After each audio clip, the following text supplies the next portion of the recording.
نبی صلی اللہ علیہ وسلم نے محرمات کا تذکرہ کیا. محرمات یوں تو بہت زیادہ ہیں، کئی ہیں، لیکن کچھ بڑے گناہ، بڑے کام علماء نے، امام احمد بن حنبل، امام شافعی اور دیگر ائمہ میں سے یہ بات ثابت ہے کہ کسی نے کہا کہ 70 بڑے گناہ ہیں، کسی نے کہا 80، لیکن ان کا حصر شریعت سے مشکل ہے، اس سے زیادہ ہو سکتے ہیں. لیکن شریعت نے ایک ضابطہ بیان کیا کبیرہ گناہوں کا، حرام کردہ چیزوں کا.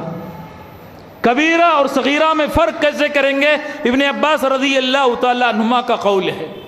ابن عباس رضی اللہ تعالیٰ عنہما فرماتے ہیں کہ ہر وہ گناہ، ہر وہ غلط کام جس کے کرنے پر رب نے قبر کے عذاب کی وعید سنائی ہو، جہنم کے آگ کی وعید سنائی ہو، یا اس کے لیے لعنت کے کلمات استعمال ہوئے ہوں، یا اللہ کی ناراضگی کا ذکر کیا گیا ہو، جس پر رب ناراض ہوتے ہیں، جس پر قبر کے عذاب کی وعید آئی، جہنم کی آگ کی وعید آئی،